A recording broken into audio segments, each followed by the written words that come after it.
그러다 오늘 재개가 되는 공매도 이야기부터 해봐야 할 것 같아요. 일단 대차 잔고가 가장 많은 삼성전자, 에코프로 그룹주들, 삼성중공업도 지금 굉장히 또 타격을 입을 것으로 보이는데 오늘 전망이 또 어떻게 될까요? 아무래도 이제 공매도라고 하면 이제 하락에 베팅을 하는 거기 때문에 네. 그만큼 이제 공매도가 많이 나오는 종목들의 경우에는 이제 낙폭이 좀 클 거고요.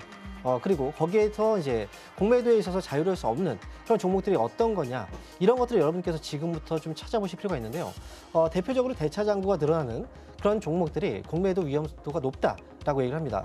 특히나 대차 잔고 상위권에 있는 종목들이 대부분 다 시가총액 상위 종목들이 좀 포함되어 있어요. 네. 당연히 그쪽에 거래가 많이 몰리기 때문에 그리고 상위권에 있는 종목들이 또 있는데요.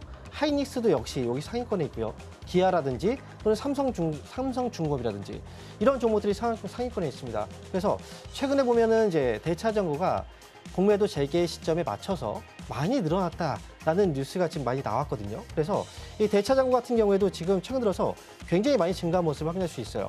그래프에서도 위쪽으로 좀 올라가고 있는 이 차트가 대차 잔고가 굉장히 많이 늘었다는 거거든요. 대차 잔고가 늘었다는 건 공매도를 하기 위해서겠죠. 아무래도 주식을 증권사로부터 빌려놓고 아직까지 갚지 않았다는 거죠.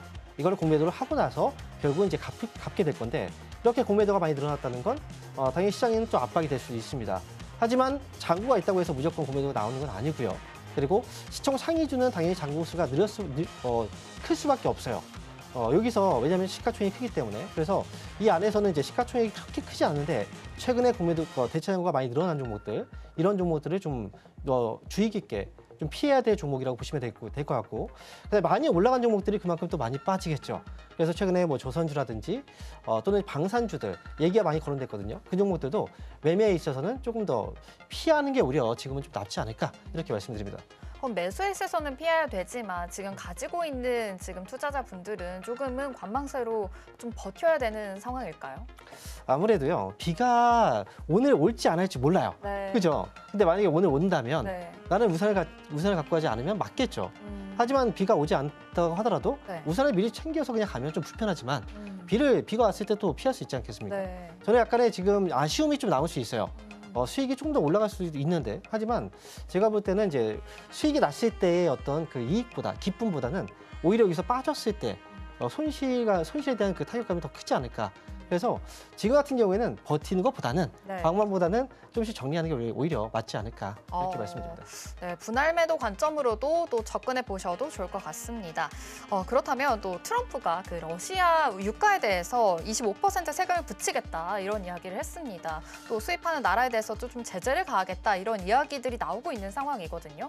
그러다 보면 이제 유가 관련된 종목들은 또 오를 가능성도 있을까요? 네. 지금 시장은 트럼프에서 시작해서 트럼프 끝납니다. 우리나라 대통령이 트럼프인 줄 알았어요. 네. 그만큼 트럼프에 대한 얘기를 많이 하고 있는데요.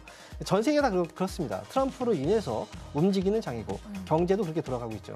그러니까 국내 같은 경우에는 그래요. 지금 이제 유가 같은 경우에도 러시아산 원유에 대해서 25% 최대 50%까지 관세를 물리겠다. 이런 얘기는 이제 협박이거든요. 일종의. 지금 우크라이나하고 러시아의 전쟁, 이 휴전에 대한 합의를 아직 안 하고 있기 때문에 러시아가 좀 지연시키고 있거든요. 니네들이 계속 그렇게 한다면 우리는 이렇게 하겠다라고 원포로 놓은 거고 이 가능성은 분명히 있긴 합니다. 그래서 이런 분위기만 봐도 유가 상승이 좀 점쳐지고요. 그다음에 유가가 상승하게 된다면 정유주 같은 경우에는 그동안 많이 이제 쌀 때 이 원유를 생산을 해놨을 거예요.